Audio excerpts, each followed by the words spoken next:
Hello students, આપણે chapter 8 છે એ પૂરું થઈ ગયું છે, બરાબર.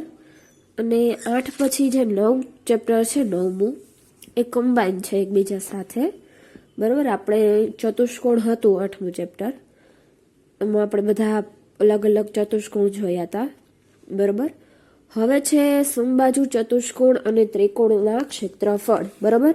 આપણે ત્યારે લગભગ પરિમિતિને બધું જોયું હશે કે ભાઈ કોઈ બે બાજુ આપી હોય, ત્રીજી બાજુ શોધવાની હોય, બરાબર, અથવા તો પરિમિતિ કેટલી હોય, બરાબર.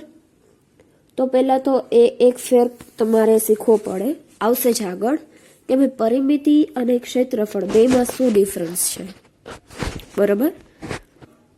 તો એ આપણે આમાં જોશું, બરાબર. તો રાખેલા મુદ્દા કયા કયા છે? તો એક છે પ્રાસ્તવિક, પછી એક જ પાયા ઉપર અને સમાંતર રેખાઓ વચ્ચેની આકૃતિ, એક જ પાયા ઉપર અને સમાંતર રેખાઓ વચ્ચેના સમાંતર બાજુ ચતુષ્કોણ, અને એક જ પાયા ઉપર અને સમાંતર રેખા વચ્ચે આવેલા ત્રિકોણ.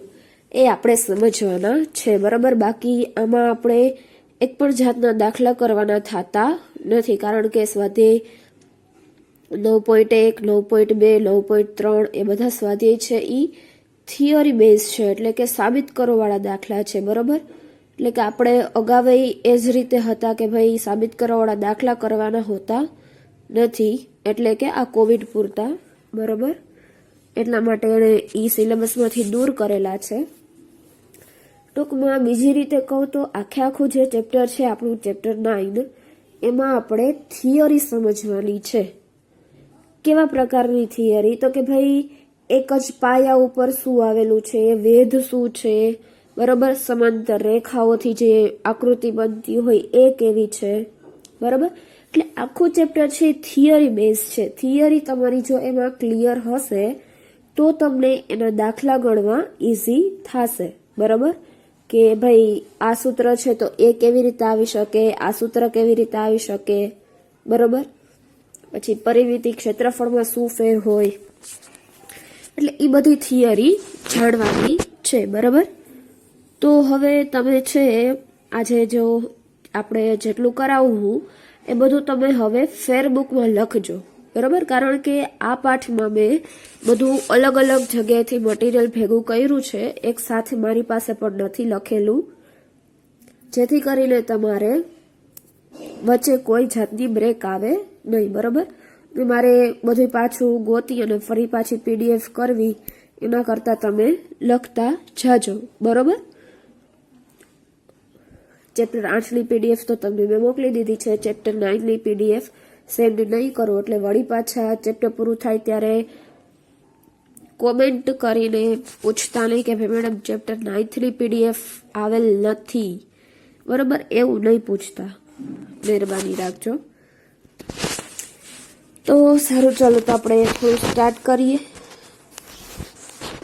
તો પહેલા છે સમતલીય પ્રદેશ અને ક્ષેત્રફળ, બરાબર. તો અમુક વર્ડ છે એ દર વખતે આવશે જ, એટલે એક વારમાં એ હું તમને સમજાવી દઈશ, બરાબર, જેથી આપણે પ્રશ્ન ના થાય. તો કીધું છે કે ભાઈ સરળ બંધ આકૃતિ દ્વારા ઘેરાયેલા સમતલ ભાગને તે આકૃતિનો સમતલીય પ્રદેશ કહે છે, અને આ સમતલીય પ્રદેશના પરિણામ કે માપને આકૃતિનું ક્ષેત્રફળ કહે છે, બરાબર. ધારો કે મેં એક લંબચોરસ દોર્યું, બરાબર. હવે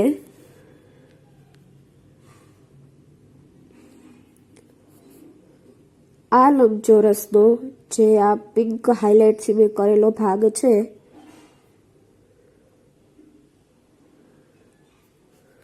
એને કહેવાશે એનું સમતલીય પ્રદેશ. શું કહેવાશે? બરાબર.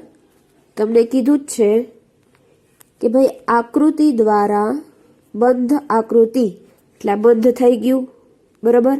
એની દ્વારા જે સમતલ ભાગ ઘેરાયેલો હોય, એટલે આ ઘેરાયેલો ભાગ છે એને કહેવાશે સમતલીય પ્રદેશ, બરાબર. અને આ સમતલીય પ્રદેશનું જેટલું માપ હોય આનું માપ અથવા તો મૂલ્ય આપણે જે કહીએ એને કહેવાય છે ક્ષેત્રફળ. બરાબર? તો સમતલીય પ્રદેશ અને ક્ષેત્રફળ કોને કહેવાય છે એ ખ્યાલ આવી ગયો. બરોબર? હજી એકવાર સમજાવી દઉં.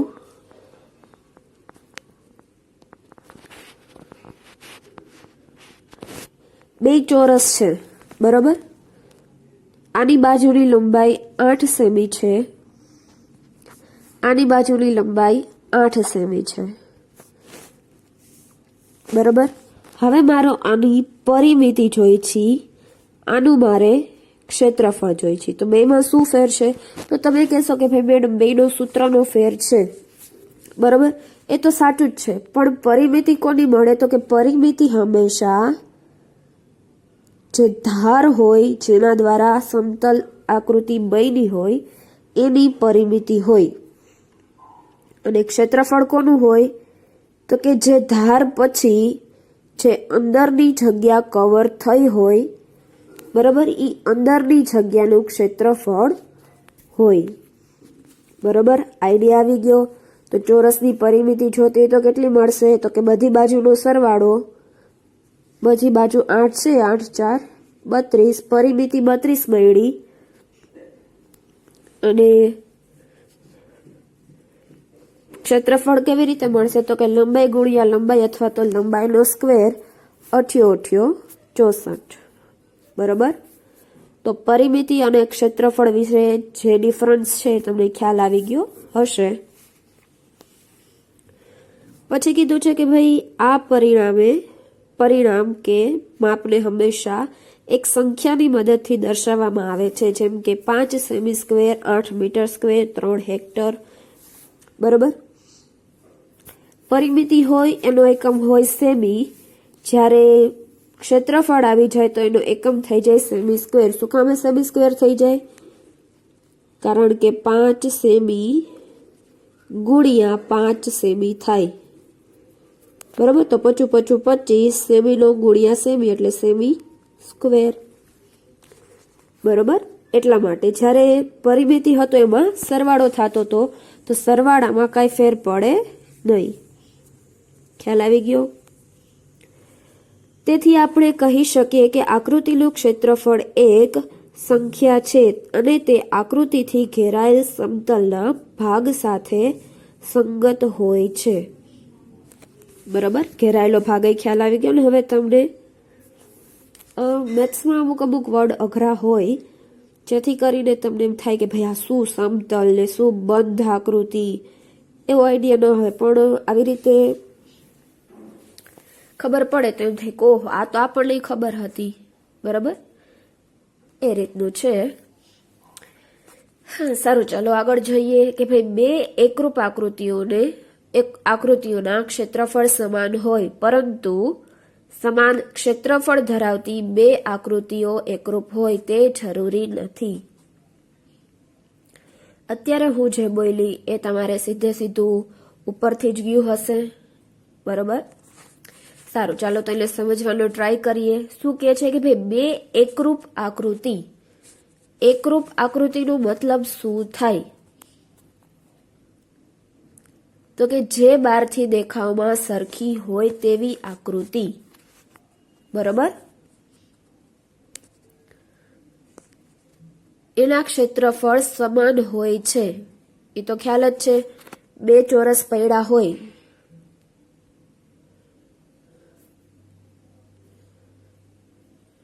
એકરૂપ આકૃતિ ત્યારે જ કહેવાય જ્યારે બધા માપ સરખા હોય. આનું માપ 4 હોય તો આનું માપ 4 હોય. બરોબર? તો જ એને એકરૂપ આકૃતિ કહી શકીએ. પેલો પોઈન્ટ ખબર પડી ગયો કે ભાઈ બે આકૃતિઓ એકરૂપ હોય તો તેના ક્ષેત્રફળ સમાન હોય. બરોબર છે? હવે શું કીધું છે કે પરંતુ સમાન ક્ષેત્રફળ ધરાવતી, એટલે કે જેના ક્ષેત્રફળ સરખા હોય તે બે આકૃતિ એકરૂપ હોય તે જરૂરી નથી. બરોબર? શું કીધું કે ભાઈ જેના ક્ષેત્રફળ સરખા હોય એ બે આકૃતિ એકરૂપ હોય એટલે કે દેખાવમાં સરખી હોય એ જરૂરી નથી. એ આપણે ઉદાહરણ ઉપરથી સમજી. આ છે લંબચોરસ, આ છે ચોરસ, બરોબર. આનું માપ છે 6, 6, આનું માપ છે 9, 4. તો ક્ષેત્રફળ ગોતીએ. લંબાઈ ગુણ્યા પહોળાઈ, 9 ગુણ્યા 4, 9, 4, 36. આનું ક્ષેત્રફળ ગોતી. લંબાઈ ગુણ્યા લંબાઈ, 6 ગુણ્યા 6, 6 એ 36. જુઓ, બેયના ક્ષેત્રફળ સરખા આવ્યા છે, બરોબર. તો તમે દેખાવ પરથી જ કહી શકશો કે બે આકૃતિ એકરૂપ છે? નથી. શું કામ? તો કે બેમાંથી એક છે ઈ છે લંબચોરસ અને એક છે ચોરસ, બરોબર.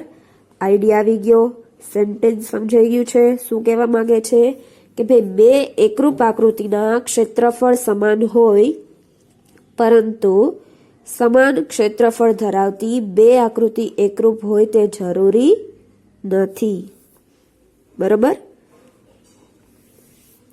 હવે પછી કીધું છે કે જો એ અને બી એકરૂપ આકૃતિ હોય, બરોબર. એકરૂપ આકૃતિ એટલે એનું ક્ષેત્રફળ સમાન હોય. ક્ષેત્રફળને અંગ્રેજીમાં એરિયા તરીકે ઓળખવામાં આવે છે અને એને ટૂંકું રૂપ AR આવી રીતે લખાય છે, બરોબર. ને એ આકૃતિ માટે મારે જોતો હોય તો મારે કેવી રીતે લખવું પડે? તો કે એરિયા ઓફ એ. મેં જે આ AR કૌંસમાં એ લખ્યું એને કેવી રીતે બોલી શકાય છે? તો કે એરિયા ઓફ એ. ખ્યાલ આવી ગયો? કૌંસને વચાય છે ઓફ. એરિયા ઓફ એ, બરોબર. બી આકૃતિ હોય તો એરિયા ઓફ બી. ખ્યાલ આવી ગયું? હવે બે એકરૂપ આકૃતિ છે તેનો મતલબ શું થશે કે ભાઈ પહેલા એરિયા વાળાનું ક્ષેત્રફળ એટલે area of A is equal to area of B. આનો મતલબ થાય છે કે બે આકૃતિ એકરૂપ છે અને બેના ક્ષેત્રફળ સમાન છે, બરોબર. અમુક આવી વસ્તુ હોય એનો પણ મોટો એવો અર્થ નીકળતો હોય, બરોબર. આપણે કેમ ઇક્વલ હોય તો સમાન હોય, લેસ ધેન હોય તો ઓછું હોય, ગ્રેટર ધેન હોય તો વધારે હોય, બરોબર. તો આ જે આખું સેન્ટેન્સ છે એનો મતલબ થાય કે ભાઈ બેયના એરિયા સરખા છે અને બે સમાન આકૃતિ એટલે કે એકરૂપ આકૃતિ છે, બરોબર. પછી કીધું છે કે જો આકૃતિ ટી દ્વારા બનતો પ્રદેશ બે આકૃતિઓ પી અને ક્યુ દ્વારા, ખબર છે ને ક્યાં કરું છું? હા, પી અને ક્યુ દ્વારા બનતા એકબીજાને આચ્છાદિત ન કરે તેવા પ્રદેશો ભેગા થઈને area of T is equal to area of P plus area of Q બનાવે છે. શું કહેવા માંગે છે તમને આકૃતિ ઉપરથી સમજાવી શકાશે. પહેલા કીધું છે કે ભાઈ જે આકૃતિ ટી દ્વારા બનતો પ્રદેશ છે એટલે કે જે આખું આ પ્રદેશ છે, બરાબર, એના બે ભાગ પાડ્યા છે. એક છે પી, એક છે ક્યુ. તો મારે આખો ટી શોધવો હોય તો હું કેવી રીતે શોધી શકું? ધારો કે આ 4 છે, આ 3 છે, તો આખો કેટલો મળશે? હોશિયાર જ છો તમે, ટોટલ મળશે 7. તો તમે શું કર્યું તો તમને 7 મળ્યો? તો તમે એમ કહેશો કે ભાઈ આપણે આ 4 અને આ 3 નો સરવાળો કર્યો, બરોબર. તો હું પણ એ જ રીતે લખીશ કે ભાઈ મારે એરિયા ઓફ ટી આખો જોઈ છે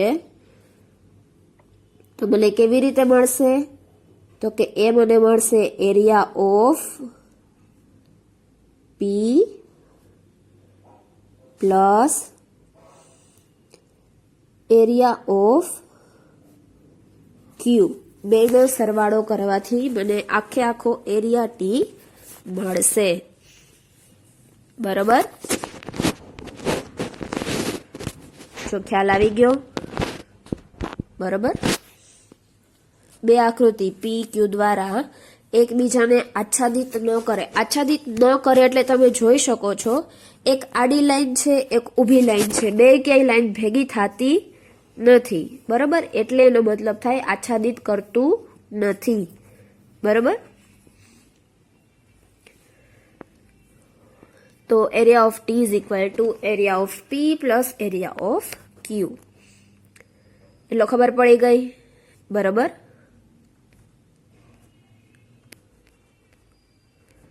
હવે છે પેલા આ આકૃતિ જોઈ લ્યો. જોઈ લીધી છે કેવી રીતની રચના છે? તો કે પેલા એક સમલંબ ચતુષ્કોણ છે, એમાંથી પાછળની સાઈડ એક સમાંતર બાજુ ચતુષ્કોણ EFCD છે. બરાબર, આ રીતની આકૃતિ છે. આ આપણે હવે શીખવા જઈ રહ્યા છીએ કે ભાઈ ક્યાં હતું આપણો મુદ્દો કે એક જ પાયા ઉપર આવેલી સમાંતર રેખાઓ વચ્ચેની સમાંતર બાજુ ચતુષ્કોણ. બરાબર, એક જ પાયા ઉપર આવેલો હોય તે. તો પેલા તો તમે એમ કહેશો કે મેડમ આ એક જ પાયા ઉપર આવેલાનો મતલબ તો ઠીક, પણ પેલા પાયો શું છે એ તો જણાવો. બરાબર, તો હવે તમને હું જણાવી દઉં કે આપણે આવો એક ત્રિકોણ લઈએ. ત્રિકોણમાં એક આવી રીતે આડી રેખા ઊભી દોરીએ. ત્રિકોણ થોડોક વ્યવસ્થિત કરીએ.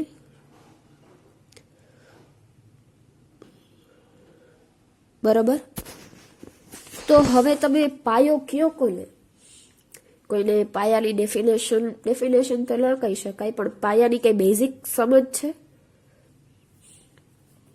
હશે જ, હમણાં કહીશ એટલે તમને આઈડિયા આવી જ જશે. આપણે જ્યારે મકાન ખોદતા હોય, કરતા હોય, નવું બનાવતા હોય ત્યારે સૌપ્રથમ શું કરીએ? તો કે સૌપ્રથમ આપણે પાયો ખોદીએ. બરાબર, આવી ગયું પાયો. એટલે પાયો શું છે? તો કે મકાન ઊભું કરવા માટે આપણે જે પેલા બેઝિક ખોદકામ કરીને એક મજબૂત બાંધકામ ઊભું કરી એ આપણે પાયો તરીકે ઓળખીએ છીએ. બરાબર, તો બે ત્રિકોણ દોર્યું તો એમાં તમને ખબર પડી શકશે પાયો કયો છે? તો કે હા, મકાન તૈયાર કરવા માટે જે નીચેનો બેઝ હોય એ જ રીતે આકૃતિનો જે નીચેનો બેઝ છે એ પાયો તરીકે ઓળખાય છે. બરાબર, એવું નથી કે નીચેનો બેઝ જ હોય. હો, આપણે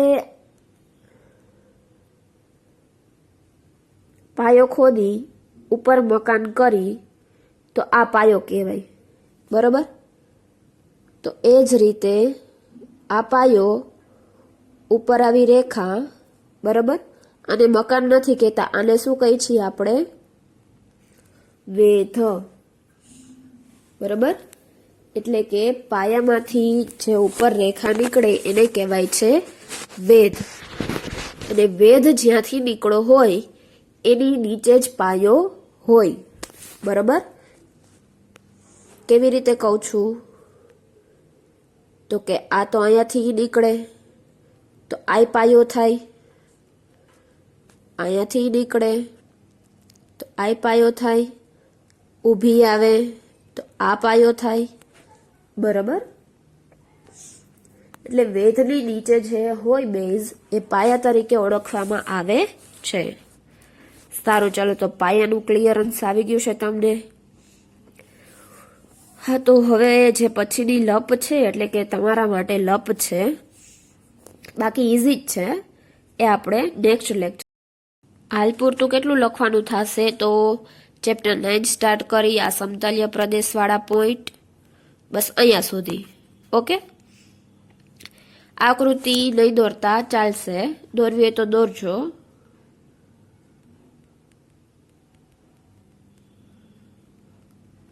તમારી જાણકારી માટે દોરશો તો મને બહુ જ ગમશે. બરાબર, સારું, ચાલો તો હવે નેક્સ્ટ લેક્ચરમાં મળીએ.